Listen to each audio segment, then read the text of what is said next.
Hi everyone, welcome back to Teenager Therapy. I'm Gael, I'm Thomas. I'm Kayla. and welcome back to the podcast about a very specific issue that I feel like a lot of you probably might get our feelings on. It was funny when we did that poll about in the episode about nepotism kids. One of the polls on the episode was, what's your family income? And of course, the majority was on the lower end, which I think is very relevant to the experiences that we share. And in this case, our experiences with activism and the pressure to do more politically, which I think is very, very heavy on our generation specifically, because I think a lot of the media portrays Gen Z as this politically savvy, passionate generation, which I think a lot of us are, but that could be a little discouraging when you don't have resources to actually create the change you maybe want to. And there's this, so the feeling I'm talking about is something that I was thinking about recently, and that's when you hear about other people your age talking about all of the activism they do or the political contributions they make to kind of, in their democracy and whatnot in their government. And so they talk about the way they organize this protest or the way they, set up this movement or, got this and this and this and this and this. And what I've noticed is there's this sense of discomfort that I feel when I am around white people talking about their activism. And I can never understand why. And I've been in this situation a couple of times where it's people my age, maybe slightly older, just talking about, like all the work they've done, all the activism they're involved in, and the work they've done for the causes they believe in. And even though I have nothing against them, I think it's great, it's helpful, it's pushing for a good cause. There's always this sense of discomfort. I feel uncomfortable. I didn't really know what it was. I almost felt like shame. And I notice every time I'm in one of those conversations, I kind of just get slightly quiet and I'm not really sure what to say. And I didn't know why, because I'm like, I agree with this. Like, there's no problem. They're not saying anything wrong, but I feel weird. And I realized it's because hearing their conversations about all the activism and things they did at a young age, whether it was in middle school, high school, college, or even later in life, it makes me feel like I'm not doing enough. Like I haven't done enough and I didn't do enough. And it's weird because I feel guilty. I feel guilty that I haven't done as much activism as they have, that I haven't supported the causes by being out there in all of these protests or all of these organizations being involved. And it is, it does weigh on me. And I'm like, wow, like they're my age and they've just accomplished more. They've made more of an impact. But I realized I just didn't have the resources to do as much as they did, nor did I have the support to do what they did. I think as a person of color, it's very easy to feel this pressure to push our community forward, right? Like represent our communities, our heritage, our culture through our activism. But sometimes I think we need to be more patient with ourselves and realize we have a lot of other stuff to worry about. We don't have the privilege oftentimes of having the money to do the activism and afford the activism and not having to worry about rent, food, basic necessities. We don't have the support system. Our parents, some of them might not speak English. They might have no clue what we're doing. Some of them might be undocumented. And of course, like there's very real legal trouble that comes with activism. And so it's not as easy to just put yourself in this position of, in this vulnerable position by making yourself such a visible target, especially politically. And third of all, we just don't have the resources, right? We don't have the mentorship from our parents who might encourage you to go do this. And it's like, how do you even sue someone? How do you file for discrimination? How do you actually push out these messages?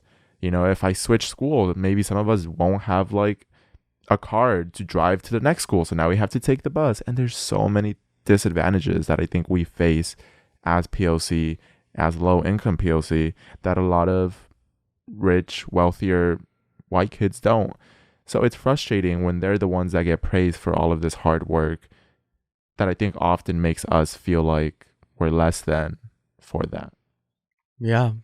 I think being in this podcast, we're in a very unique position where we get invited to speak at panels and these events talking about like Gen Z and the change we're bringing and everything. And it's always us and like other white kids. I feel like we're always the minorities in the room, and I don't know. I feel like the praise that we get is not equal to the praise that other white kids our age who are doing like activist work are getting.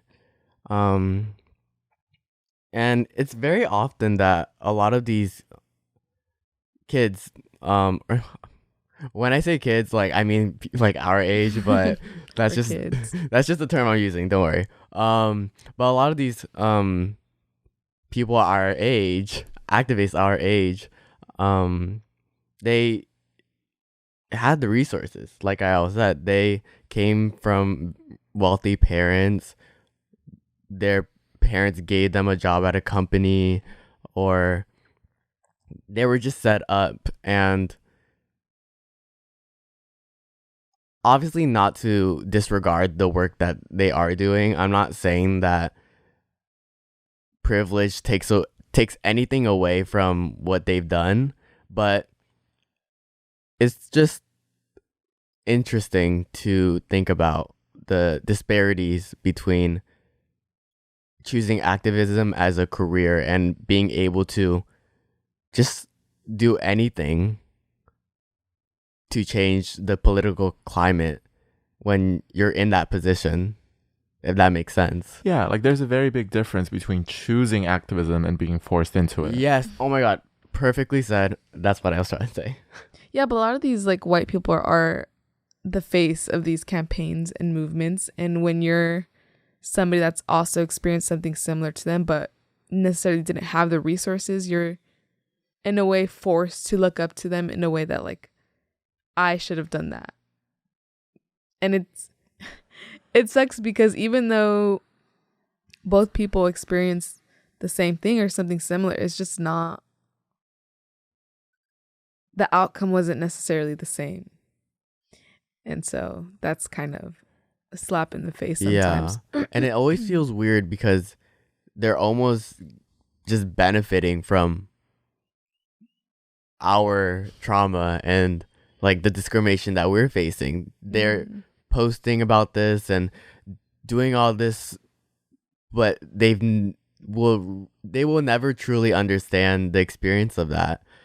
Yet they are getting invited to panels. They're getting flown out to these places to talk about it. And I don't know. I would really like to just see more people of color that are doing. There are a lot of people of color just doing the same amount of work who aren't getting the same praise. And I don't know. Yeah. Okay. Well, I think for me, my biggest,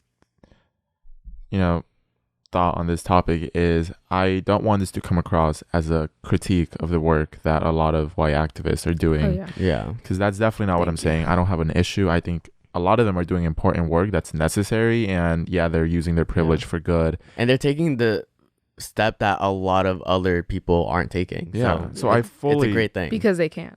Yeah. So I fully support them. This episode to me is more about my own feelings on it. It's just not our a critique of them. experiences, It's just the, it's just me talking about my own frustrations with it that unfortunately does come from a result of generations of privilege that these white kids have been offered that we haven't. So now, I kind of have to forced to deal with these emotions that they probably never will. And so it is frustrating because I think my biggest thought on this issue is that I want to help my community. I want to give back to my community. I want to be there making change and doing all of this great activism work that so many white kids are doing. And it makes me sad that I can't. But also, I shouldn't blame myself because I know I have so many more things to worry about that they don't have to. I can't afford to do like unpaid work, not for profit work, charity work. I can't do any of that as much as everyone else can. And so there's a lot of guilt with that. There is guilt that I feel. But I am trying to be more patient with myself and just, understand that it's fine. Like we're all kind of dealing with different stuff. But it does make me feel weird. I do really dislike it. Especially because, of course, I think what gets the most attention when you're young is if you're involved in some sort of political messaging. That will get you a lot of media attention very quickly. So it's odd when I see like a lot of these white kids benefiting from, like you said, the trauma, the experiences of POC. It sucks that because of the issues they cause, we can't really create that change as much as we want to. So now we're dealing with the guilt of it all. Yeah. Like it's like a white person is speaking for us. And I know it's not their intention and it might just be me seeing it that way, but I know I feel that sometimes. And I think a lot of times, at least for me, like from my own personal experience, when it was like middle school, somebody basically like just touched me inappropriately. My first initial reaction was not to start a campaign. It was not even tell my parents. I was not thinking about telling the principal, suing the school or anything. My first thought was just like, okay, like that's it, And so I think just the thought process of two very different people when something traumatic happens to them is so distinct, because obviously the person with the resources is like, well, I can tell my mom and they're going to take care of it and they're going to do this because their parents are educated. If I tell my parents, they're not going to do anything. And I don't blame them for that because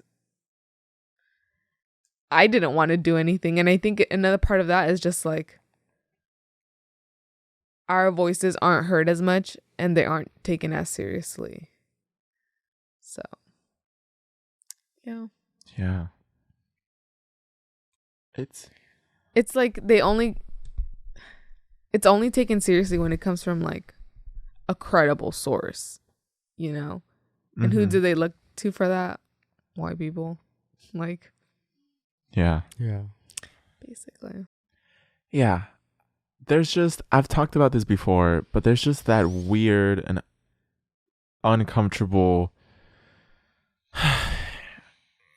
type of conversation you have.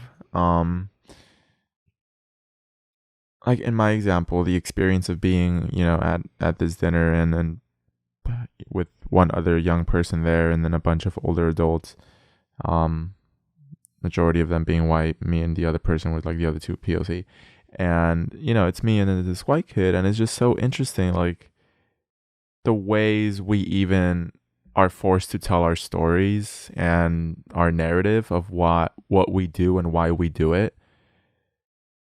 It sometimes feels a little fake, even from me, because it's like, when someone asks you like, wow, like what are your goals? What do you want to accomplish in this world? What's your dream? It's like,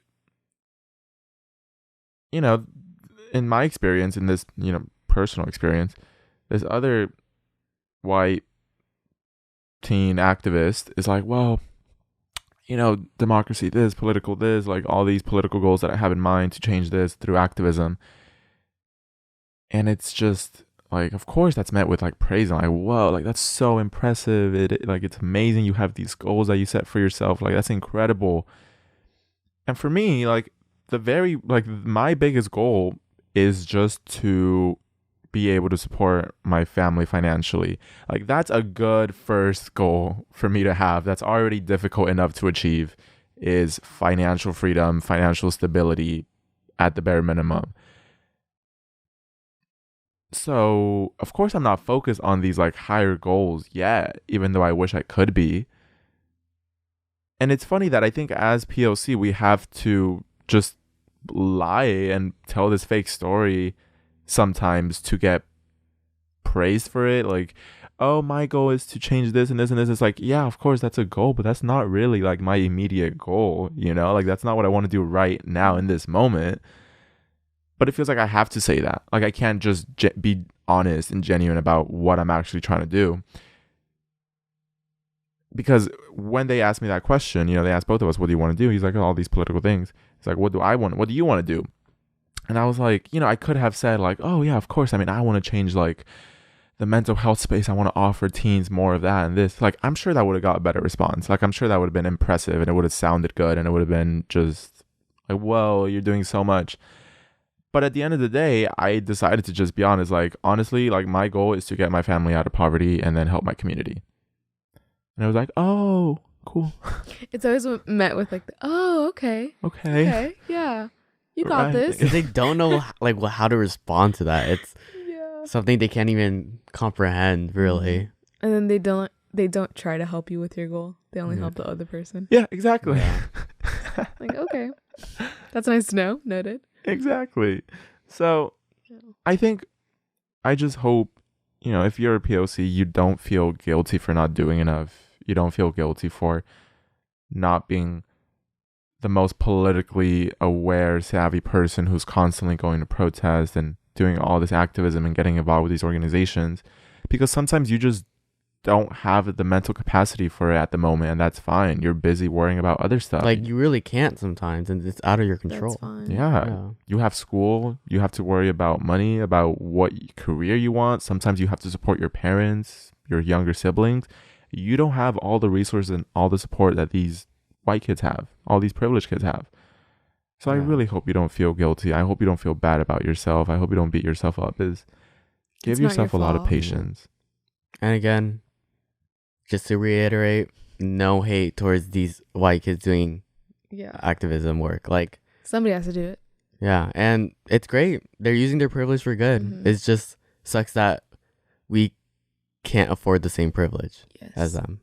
But thank you. They are doing good. Yeah.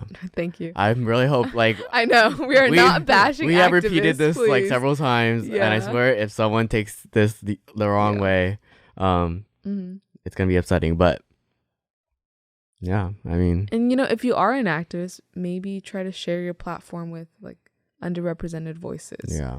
That'll go a long way. But again, thank you for everything. And events. Like I don't think any big company or whatever, like festival or whatnot, are going to be listening, but try to avoid having so many white panelists and white speakers come to these things. There are a bunch of voices out there that deserve to be heard. You just have to, like, literally, it's as easy as a Google search. It's that easy. Yeah, there is something odd about seeing white kids that are, they're doing the work, they're doing some work, which I think is good. But was that really, like, is this person the one that's the most impactful? Like, what are the odds they're also white, young, maybe have connections somehow? Like, I would say there's always someone you can highlight that's probably a POC, low income, that somehow throughout all the challenges they faced managed to still do some sort of activism work and make a real change in their community. So why not highlight them, right? Like, I think that's a lot more impactful and it just makes more sense. Like, why highlight the bare minimum when POC have gone through so much more adversity oftentimes, yet they still manage the way to persevere, It's that same thing that, like, a lot of white kids get praised for the bare minimum, but POC have to be extraordinary to be highlighted. And I think people a lot of times, they just look at the outcomes of things. You can compare two different people from two different backgrounds, and they'll just see the outcomes. They'll see like this person made this and this and this, and the other didn't, but they don't take into consideration everything that's going the on behind the scenes. circumstances Yeah. that They just allow them to do that much. They just take everything at face value, so they just go with the one that has the higher accomplishments. Yeah. Well, I think that's it for this episode. Small little mini rant about activism. Yeah. Something that's not talked about a lot, but conversation had to be had. Yeah. Just be patient with yourself. I think a lot of successful POC are oftentimes pressured into giving back as soon as they even get any sort of success or stability. But I definitely think we all need to start being a little bit more patient. Like, It's okay to take care of yourself first. Yeah, exactly. That's perfectly fine. So, thank you so much for listening, and we will see you in the next episode. Bye. Bye.